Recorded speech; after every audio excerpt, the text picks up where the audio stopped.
Welcome back, my loyal subscribers. In this video, I want to revisit whether or not I still recommend or would recommend the SLR Magic 35mm F1.2 for Sony full frame.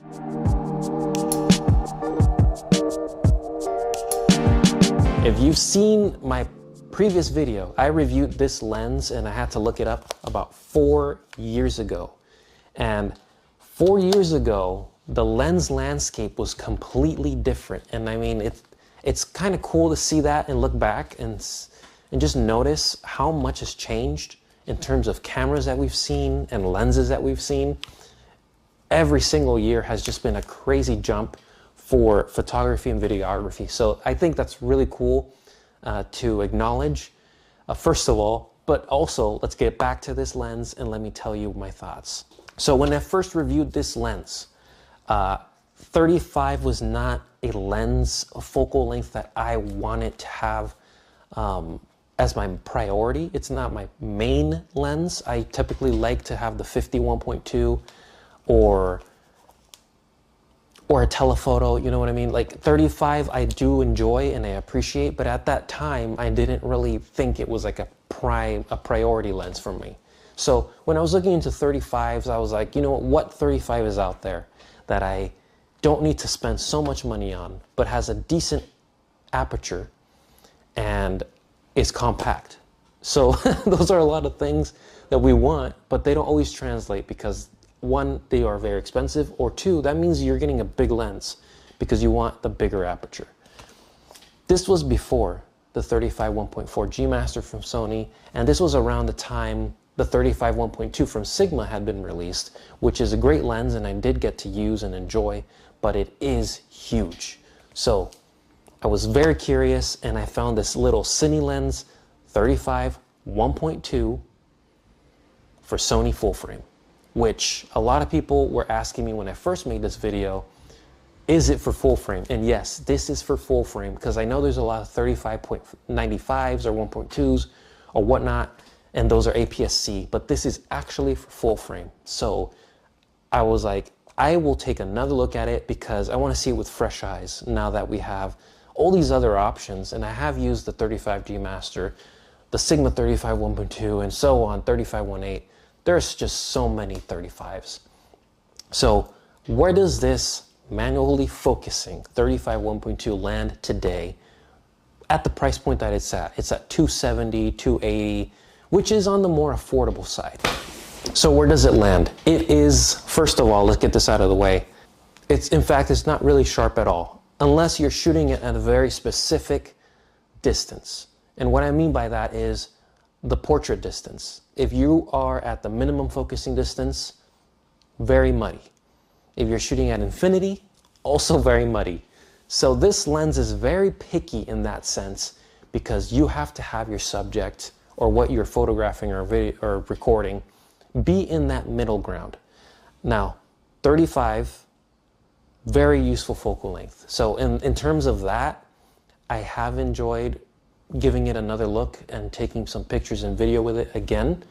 I was not happy or 100% convinced with it for photo, unless you are sharing on social media. And the reason I say that is because it is not sharp, but it is giving you that softer look because of the lack of sharpness. It is giving you that glow because it's at 1.2, you're letting in so much light and it's not sharp. So you're creating kind of like this filmic look with this affordable lens.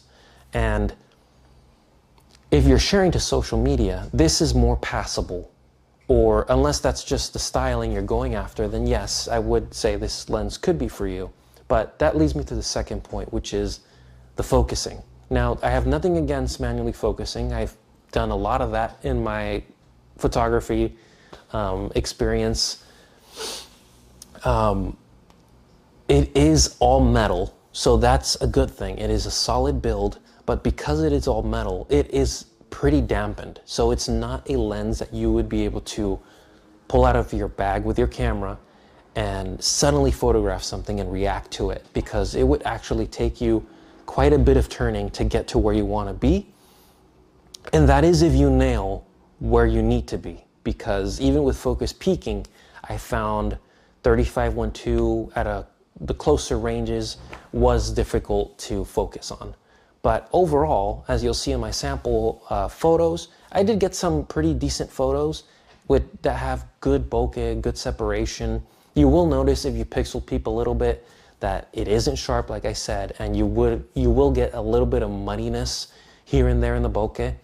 There are some times when the bokeh is distracting, so it is an acquired taste, I would say. Like, unless you really, really want to have an affordable 35-1.2 available, and it's not your primary lens, or it's your fun lens, I would say it's a good option to try out.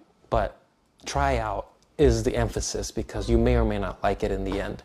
Now, for video, I got a lot of people calling me out last time saying, why are you reviewing this lens for its photo qualities when it's clearly labeled Cine lens? So I took some video with it as well this time, and I will admit the results were better.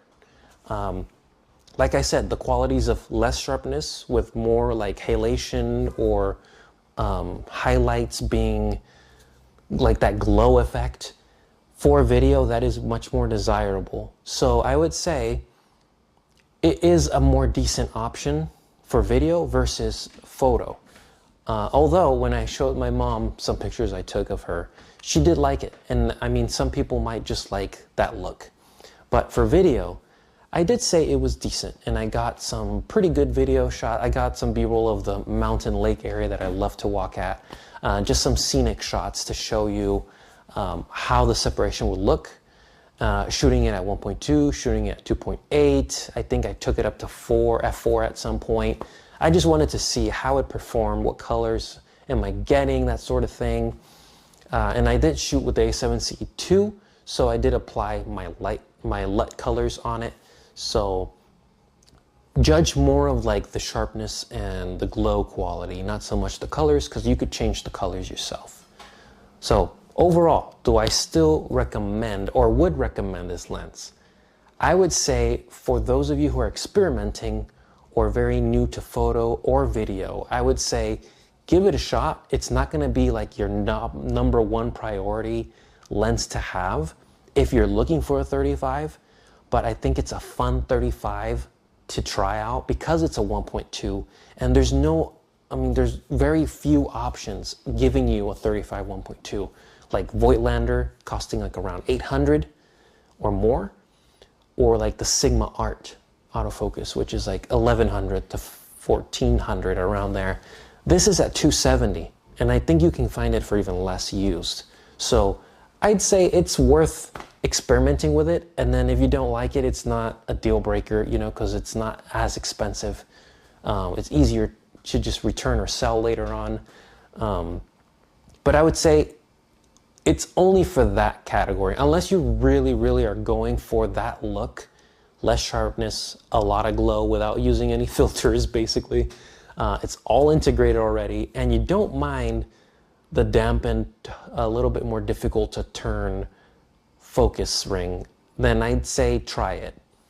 But other than that, I would not recommend it today, because unless you're using like for video, for example, if you're using like a focus pull system to, you know, regulate it electronically and not have to manually focus yourself, it is difficult to nail focus in video or photo with this lens. So keep that in mind.